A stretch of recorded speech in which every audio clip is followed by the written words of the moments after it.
Coffee with Coker is a healthcare business podcast from the Coker Group that focuses on solutions to help healthcare organizations effectively navigate the changing healthcare industry landscape.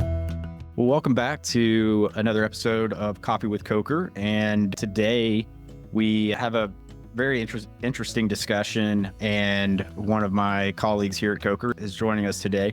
My name is Mark Reiboldt. I'm an Executive Vice President at Coker. And really what we want to do here is talk about various matters related to the business side of healthcare. And that's what we're talking today. We're specifically talking about AI, or artificial intelligence, which is something I feel like everybody has heard about more and more, especially within the last couple of years. But the role that it's playing in healthcare that we're already seeing today is really increasing. And so we've talked about it a little bit before. We've published material on it, but I feel like this is a really good opportunity for us to dive into a little bit more detail. So I'm happy to have with me today Vinson Do, as one of the Coker team members. And Vinson's really taken point on putting a lot of research to how AI is playing more of an impactful role within healthcare delivery, both on the business side and the clinical side. Today, we're really talking about what I would call more on the business side. Obviously, we're not getting into clinical discussion, but there are a lot of AI applications being used on the clinical side, which is another interesting piece. But Vincent, welcome. Thanks for joining.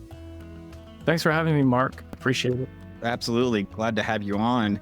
By the way, before we jump in, we'll have some supporting materials in the notes to the episode, and you can always find more information on the Coker website at cokergroup.com. You can find more information about Vinson.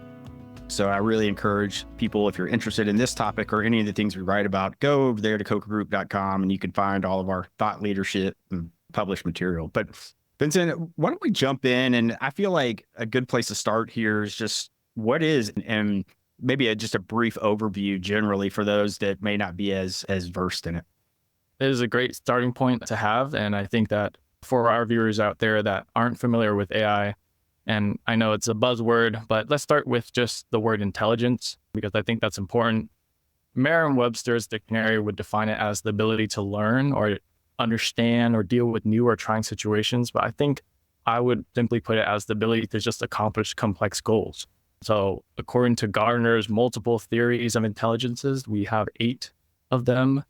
And over the last 160,000 years, we've just evolved these 8 types of intelligences, which include visual, linguistic, logical, body, musical, interpersonal, intrapersonal, and naturalistic. These are the 8 that we've evolved over time. And that, I believe, has now evolved into something that we have as a different category known as artificial intelligence. And I think that it mirrors our own intelligence, but it can be more. We just don't know yet. This is a very uncharted territory, and there's a lot of seed and saplings that are happening, but it's eventually going to grow.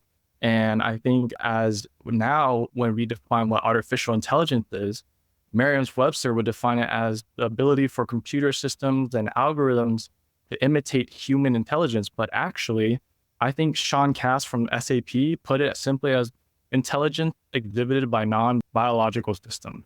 I think that takes away the meaning of mirroring our intelligence and it forming its own intelligence. So that can be a way to just describe it. It's just non-biological systems exhibiting intelligence. Yeah, I know there's a lot of general discussion out there as far as machines becoming smarter and smarter, whether it's the chat GPT type of stuff, but it's something that's been evolving now for some time, ever since really the beginning of the technology itself. And so I know there are a number of layers that encapsulates AI, and we're not going to go into all of them today. But what I really want to jump into for our audience is, okay, how does this play into healthcare and healthcare delivery and the healthcare industry? Because again, with our work that we've done in technology, and even beyond just the technology side of Coker, but really in all of our services, there are numerous applications of AI being used, whether it's on the financial side, whether it's on the actual technology side, and as I mentioned in the intro, even on the clinical side. But talk through, if you don't mind, how we're seeing AI in different segments of healthcare. Right. I think AI has really, over the last 20 years, been transformational. And such in the span of time, it's hooking off like a rocket ship.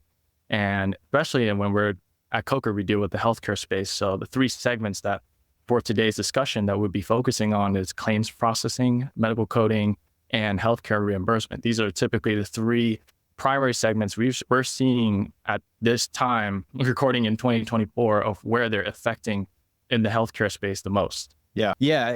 That's a very helpful, very relevant, because claims processing, medical coding, and reimbursement are all things that, in terms of Coker and our services, we're very actively involved in with our clients and navigating different things in those realms. Let's just start. Let's go through them. What about what are we seeing in terms of AI and claims processing? How does that play out? I think what I've brought to this discussion is three use cases of where we're finding these examples of AI applications working in tangent with the claims processing system. And for our viewers out there, claims processing, it's a very important subset of the health revenue cycle.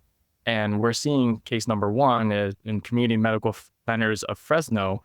Eric Eckhard, which is the director of financial services there, he was observing that the payers have increased these delay tactics, which has caused a huge burden on their administrative team.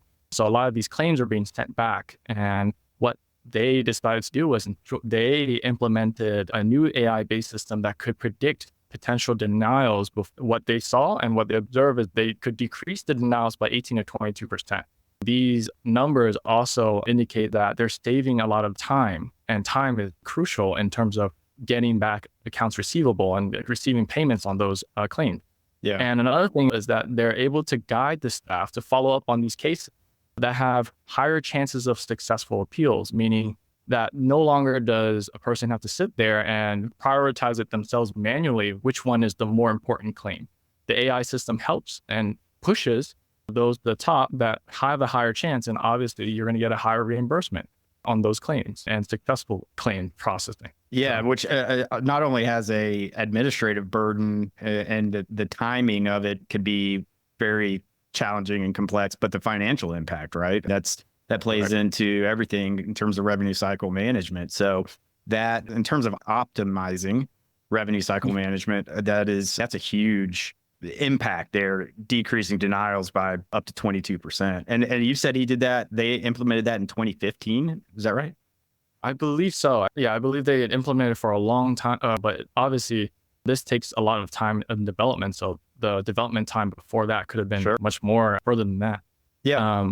And Mark, if you don't mind me adding on, is that there's other cases as well, right? We're seeing that we're Hattiesburg Clinic in Mississippi, not advertising for Experian products, but they're using Experian products such as ClaimSource. And so what ClaimSource is automated claims management system that allows to check the errors and prioritize those claims. So similar to what we're seeing in the community medical centers of Fresno, we're seeing that same tactic being used and same device being used for Hattiesburg Clinic. So they claim that they've reduced denials by 6.1%.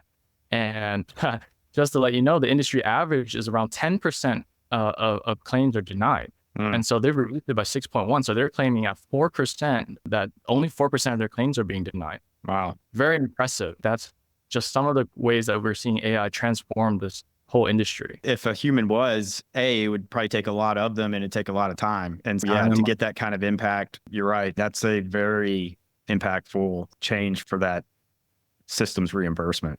I think I just wanted to bring up one last case for those viewers who are questioning, what is it really creating impact? We have another one, which is Summit Medical Group in Oregon.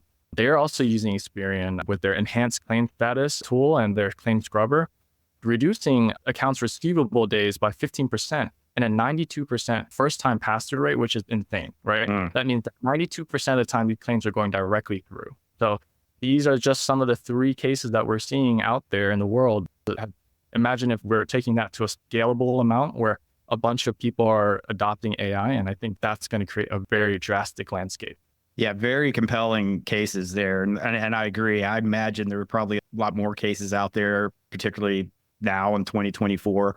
And I think more and more solutions are going to be coming online that allow them to do that. One of the things we talked about, a human being able to do this, or how many humans it would take and how long. The time piece is very important. We were talking about rev cycle that goes directly into cash flow, and reducing the AR days is another big financial benefit for something like this.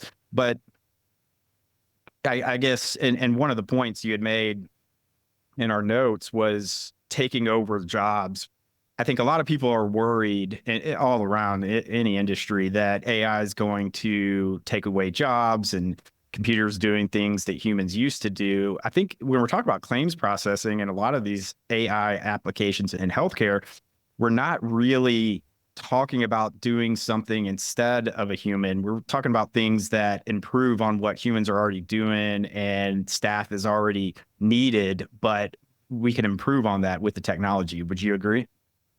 Yes, I would totally agree with you, Mark. I think for those sci-fi fiction fans, you've grown up watching all these videos and movies like iRobot of things that are taking over human life and this and that, but it's not as serious as such. This is almost like the boom of the internet. Now you can't imagine a day without your phone and the internet. So imagine it's not taking over the job, it's sorting through those massive amounts of data, things that it would take me, you, Mark, and maybe this entire firm 50 years to go through, but it's doing it within a split second because of processing power. And it reprioritizes it, it flags it, and it allows the human input to be in there. So I think it's just acting as a helper to the human ability, right? Incredibly helpful. That's a benefit for the organization too. It means they're not having to add a bunch of people, but they're able to get a really positive impact with their existing resources, just leveraging the technology. We're talking about augmenting it and enhancing it, which kind of ties to the second category that you mentioned, which is medical coding. And Coker has for many years been heavily involved with our clients in coding. And we don't do outsourced coding. What we do is audits and compliance work around coding. So maybe speak to some of the cases and examples of how AI is being used in the coding realm, because we've used some AI in terms of being able to process more and better audits with different technological tools. So speak to that, if you will. Of course. I think now the second segment of healthcare space is medical coding, and medical coding is a very complex place to be. So one example would be in Mass General Brigham in Massachusetts. They faced this problem of insufficient and inaccurate medical records, these codes evolving over time, and then the compliance and audit, like you mentioned, Mark, are just some of the many issues that they also face as well, why our clients reach out to us for help. But in 2015, for Mass General Brigham, was this use case's example when they implemented this AI-based system, which is now called Codemetric. What it does is that essentially it predicts and whittles down the plethora of CPT codes down to just a handful per physician to be able to accurately predict what CPT code that physician will use for this encounter. So how does it work? The algorithm essentially looks up the provider note, provide a long-ranging supportive evidence, and then they have a service that if the provider has done these CPT codes often over time, that can be completely automated. Obviously, with the human input of the provider to approve of it, this is where AI comes in and takes over these niche fields of that will save time for physicians. Yeah. And so that's how it's ultimately affecting medical coding. Yeah, that's interesting because for anyone that's somewhat familiar with coding is, there's now well over 15,000 codes. And that's just mainly on the E&M side of things. That didn't get into a lot of the surgical coding and other types of coding. And they're changing, evolving every year. So the government, the CMS will send down changes, updates to coding annually, and that changes the fee schedule for those codes. But then you get to, again, the compliance side of that and ensuring you are properly coding in many different ways, meaning not just the right codes, but the right levels, the code levels, and things like that. And it just gets more and more technical as you get into more technical specialties or depending on the specialty. And that's something Coker works with our clients, many clients all over the country when it comes to coding audits and making sure there's adherence to compliance standards when it comes to coding. I could see how this could make things simpler for the provider just in terms of implementing codes. But when you're talking about even downstream, how this could help really enhance compliance, you're talking about a lot of savings and loss prevention and just preventing hassle. If you're found out of compliant, there's so much that goes with that. There can be financial consequences, there's administrative burden, there's time, many different ways that I think we have to consider how this could help in the coding side. And that's just the domino effect of it, right? Sure. Where you have providers back then writing their patient note on a piece of paper. And as we know how hard it can be to read a physician's handwriting, that takes time in itself. Right. I think now with the introduction of electronic medical records, EMRs, and all these other technologies that's out there that takes the patient note, puts it in there. What is it? Data, right? And AI is sorting through this, is just leveraging that. It's doing the hard work for us, pulling, like the cow that's pulling the trolley through the fields, like it's doing that hard work for us.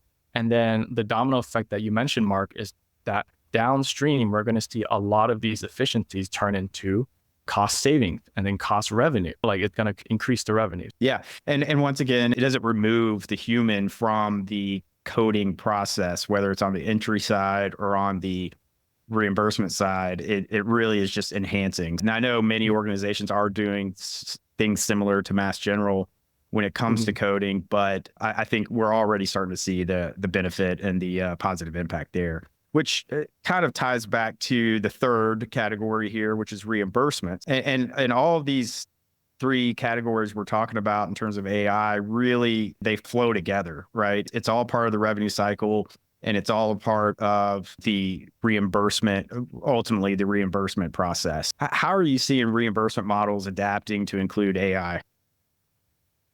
This one, Mark, will be a little bit trickier because when it comes to reimbursement, that comes, and as we know, payers and the providers, they have a negotiation that deals between them. Right. And since in terms of AI and how new it is, it must show that the new technology must show clinical benefit and cost effectiveness to be considered for reimbursement. Now, that statement in itself is hard to prove because how do you prove something that has clinical benefit? That takes time. But what we do see is that there's a start. And where there's a start, there will be an increase of improvement. And so what we see is within the inpatient side and the inpatient settings, we're seeing things such as NTAP. So for those of you who aren't familiar with NTAPs, that the new technology add-on payment system that was added in addition to MSDRGs, which is that Medicare Severity Diagnosis Related group, to attract this temporary new payments for these new technologies. It only lasts for a period up to 3 years. Now, why does it last for 3 years? Is because typically that's the time that it takes for the cost of that innovative technology to reflect on the MSDRG structure. And to qualify for these, and now let me explain why it's hard and wishy-washy when it comes to reimbursement, is because they must meet these three criteria. One is the technology should not be less than 3 years old. The cost, two, the cost of the technology should not be already covered in MSDRG. Otherwise, why pay the NTAP additional fee? And then the third, and I think this is the most important one, is that the technology should provide substantial clinical improvement over existing technology. So that word, substantial, I think that what we're seeing is that's the main obstacle that we're seeing in the inpatient house of what does substantial mean? Right. Because subjective. Substantial is, does it cure or is it bettered by this other technology by 10%? So that thing, I think that's still an area where lawmakers and regulators are trying to, and people that are involved with this whole process are trying to figure out, where do we define? Now, flipping over to the outpatient, we're seeing some success. So outpatient, which we call OPS, right? Outpatient prospective payment system, they're using things such as APCs, ambulatory payment classification, right? And so these APCs are just codes where it defines what reimbursement you're going to get. But new technology APCs, those are the bread and butter of the AI and technology corporations that are coming in, because we're seeing that examples of a company called HeartFlow, Clearly, and Optellum. These are just some of the many companies that were granted very recently in 2021, 2022, new technology APCs.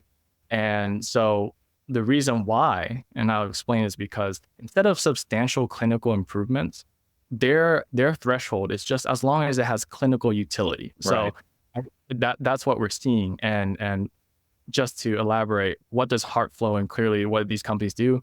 they enable radiologists or the referring physicians to gain new diagnostic information that otherwise wouldn't be possible using the old tactic. So therefore, they're granted these new technology APCs. Uptelling provided superior diagnostic performance compared to the standard risk prediction model. So each time they meet those thresholds, they get the new APCs and they get reimbursed. So I think we're seeing that side of the spectrum being reimbursed there. Yeah, that's very interesting. But what do you think some of the obstacles are in getting AI applications reimbursed by insurers? Yeah, the obstacles, as I've already mentioned a little bit earlier, I think it falls into these kind of three buckets, right? One, that a lot of the payers still deem that the AI solution has low-hanging value. It's not the juice worth the squeeze. And It's hard to differentiate if that is substantial, if this and that. It takes funding to create these AI applications. And so the payers don't want to pay that, but they don't see at the end of the rainbow, there's a pot of gold. So that's one of the obstacles we see.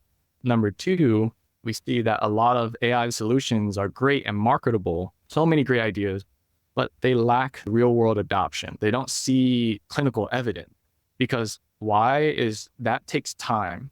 When we are looking at clinical evidence, that take trials, that take many years, sometimes beyond the years where this technology 5 years from now will probably be outdated. So like this cat and mouse game where you have one person, the company A is trying to create this technology, but doesn't have the evidence for 2 years from now. And then all of a sudden they go back to level one and then they keep doing that over and over. Yeah. Hopefully they luck through with getting their technology utilized by some clinicians. And I think number three, the last bucket, is that AI solutions must provide a better pathway of care, but clinicians aren't wanting to see a better improvement of efficiency because the argument for efficiency is not as powerful as patient care. So that's why what all the cases that we've just described, most of them were based off of efficiency, but very few were based off of improved clinical care. So that's why there's this kind of catch up. Hey, we may see that we can do this automation, but we need to improve patient outcome. I think that makes sense. And that's fairly, I think we've seen that before in the healthcare industry as we've evolved, particularly with the onset of technology. I remember 15, 20 years ago when there was an argument that we shouldn't bother with the burden and extra effort and cost that comes with EMRs if it doesn't have a meaningful impact on, patient care and outcomes and those types of things. And I think the industry, even in that example, it took some catching up time for everybody to really get on board and see, oh, okay, wait, there are other pathways of value here. It can really help us all. But yeah, it's still an evolutionary, and we'll continue to see that positive impact expand and grow. But I think one of the things when we talk about AI and maybe trying to look into the future a little bit here, I commonly hear when the subject of AI comes up, the ethics behind AI and that go with it. Are you any thoughts as far as ethical considerations, even risk involved with using AI, specifically in the areas that we've talked about today? Of course. I think that this is one of the main important questions is what is the prospects looking like and what are some of those ethical considerations where, what are the guardrails that we have? Because we can't just let this technology go crazy. It ultimately can lead to harm more than good. Sure. So one of that is we must understand that data is the new gold, right? We're in the gold rush of data. It is so valuable. We have companies out there that make a whole living. Their whole company cost structure and how they make a profit is through the selling of data. Yeah. But now we have a computer of a MacBook or something that weighs about 3 pounds. It can do 10 to the 10th power of what that computer could do. So when we're venturing into this uncharted territory, I think we need to have a good guardrail system that guides this very rapidly expanding technology. So at SAP, SAP, I like the way that they put these 3 rules, right? One is human agency and oversight. So you want to safeguard human autonomy and decision-making. So making sure the human element is at the number one spot. Yeah. Number two is that you want to address any biases and discrimination. But as a human, I understand that this might be biased, right? But an AI or an algorithm may see it. That's not a bias just because this demographic is poor and this and that. Number three, I think, is the transparency and explainability. So we want to reduce these black box effect where, yes, it creates and produces great stuff, but no one understands it besides the developer. Right. You need to open that window into let everyone see what the internal structure is. That's how we trust it, right? It's not just some black hole. So I think that's just three ways that STAPT has honestly created some of those guardrails. In addition to those, the Federation State of Medical Boards, FSMB, one of our vice presidents here sent one of the medical boards over. They added two more that I think I would like to mention in the podcast, which is the responsible use and accountability. So these developers should provide physicians with education on how to use the AI tools, right? Because you want to make sure that those providers are accountable for these AI tools. And then obviously the last one I think is continuing review and adoption of law and regulations to make sure that policymakers are on top of the AI topics. And this is just some of the stuff that over time evolves and people are producing more and more guardrails on top of that. And I think we're going to continue to see that evolve, obviously. I think those 3 points from SAP really cover it well. If we're not removing human oversight from the whatever AI does, whatever application. And I've heard countless people talk about the bias that comes with some AI type solutions out there. I'm not talking about any of these that we're talking about within healthcare. I'm just talking generally speaking, some of these solutions that are available to consumers. And so I think that can definitely be monitored and accounted for. And then I agree, understanding how is it doing what it's doing, and that way we can know when some of these other potential weak points might reveal themselves. What are your thoughts? And if I had a glass ball, I'd be a billionaire. What we can say is that with the trends is that these tedious and mundane tasks, the ones that you used to have to do by hand, they're going to be automated because you can just see that over time, right? When you look at the manufacturing industry, people used to build cars by hand. Now they have machines that put the doors on, put the engine in. In the agricultural space, you used to have to plant crops with your hand, but now they're literally using AI to plant those crops at the perfect time with perfect humidity, and you're getting massive amounts of more yield in your crops. So what goes to show is that what we will see is that just like how those things have been automated, our thoughts will be automated. So the data that we produce, these intangible objects known as data, that will be automated, and that AI will utilize that to its full capacity in order to help us with our daily lives, and especially in the healthcare business, help us with our tasks. That's going to really improve its efficiency. And I think if you take the time to look back in time, the birth of the internet was not too long ago, but also in the last 20 years, that's really how much our technology has expanded quite logistically, but it will take time because healthcare has been here a lot longer. Right. AI is just only a fragment of the time that healthcare has been around. So that's why I think over time, we're going to see the technological boom with AI going in a logistical curve, not like a linear curve. And we'll start seeing a lot more clinicians, physicians, hospital systems implement this because it produces value.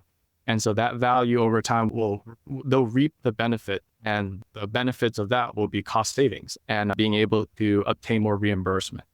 Yeah, which ultimately does help everybody. If it's improving efficiencies, it's improving the quality of care, it's improving the time and access to care, then that's something that has a direct impact on the patient as well. If we can reduce some of these costs, what does that do to reimbursement and the cost for various procedures and various types of care? You have to be able to see that holistic in terms of getting that bigger picture and seeing how different benefits will flow downstream to all the parties involved. And so I don't look at this as, oh, this is just a way for providers to make more money or for insurance companies to reimburse less or bill more, or maybe to make less even. One could argue, maybe look at it from that perspective. I don't see it that way. Truly see it as, no, this is something that, and just generally speaking, AI and technology as a whole, and this data is something that can really improve throughout the system. Right. And might I leave this last quote that someone named Jay Ablin, he said this beautifully, and right, which is that AI will never replace the human effort, but rather it might augment humans, and that when we look at these AI augmented systems, they can actually achieve better results than any human alone. And so I hope that our viewers can take from it is that our listeners can take from it that anything that we've done before, just times that by 10, and AI can probably help you more than you think. Yeah. And it shouldn't be scary. Yeah, I think that sums it up very well. And you're right. It should not be scary. We would be foolish to ignore it and to shrug it off. The idea that this is going away is just, I think we need to move on from that. And instead, let's focus on and work towards how it can actually make these improvements we're talking about, and probably a lot of other areas of improvement that we haven't even identified yet. But and that's ultimately, I appreciate that, because that kind of brings us full circle. That's ultimately what Coker is trying to do with our clients, whether it's performance optimization and performance improvement, or whether it's enhancing compliance standards, or it's undergoing some sort of financial transaction or financial improvement effort. There are so many options and so many pathways that we can pursue. And I think AI is only going to play into all of those and many more areas. Hey, I really appreciate you walking us through this. This was very educational for me, but this is definitely one of those things that Coker has already, for the last few years, been involved in with our clients, but we're just seeing it more and more. So those folks listening out there, hopefully they got a little bit grazing of the surface as far as AI and healthcare, but we're really digging deep on this, and it's something that's only going to continue to grow and become more and more pervasive. I appreciate you teeing this up, and we'll definitely talk about it more. Thank you so much, Mark. We hope you enjoyed that episode of Coffee with Coker, and we thank you for listening. We want to encourage all of our listeners to participate and contribute in the podcast. So if you have any questions on any of the things we discussed in this episode, any of the topics that were presented, please feel free to ask us. Also, we welcome your feedback and suggestions. If you have any ideas related to the material we discussed in this episode, or in any episode, please let us know and we'll make sure to incorporate it. And if you have ideas for topics you'd like to hear more information about in future episodes, please send those suggestions to us. We would love to hear them, and we'd love to incorporate them into our future episodes. You can find us online and on social media. Start with our website, and specifically the podcast is coffeewithcoker.com. You can also find that through the main Coker website at cokergroup.com. You can also find us on social media, Twitter at Coker Group, and then on LinkedIn, you can search for Coker Group and find our page and the page for some of our team members as well there. So you can find us and reach out to us a number of places. And then if you want to contact us directly, one of the best ways to do that, email feedback@cokergroup.com. That's feedback@cokergroup.com. And again, we'd love to get your feedback. And we'd love to encourage everyone to subscribe to the podcast so that you can be notified when future episodes are released. We look forward to the next episode, and we look forward to getting your suggestions and feedback on this episode. Thanks for listening, and we look forward to speaking with you again on future episodes.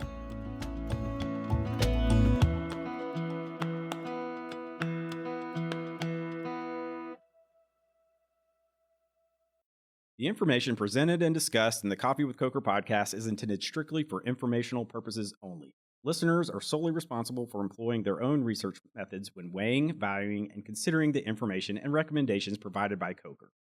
The content included in the Coffee with Coker podcast should not be treated as financial or investment advice. The information presented in this podcast is not legal advice, nor should you rely on the recommendations contained herein as a legal opinion. All information contained in this podcast is considered current as of the date of the recording of this material, but laws, regulations, and payer requirements are subject to change, and Coker has no responsibility to update this podcast to reflect any such changes after the date this podcast was recorded.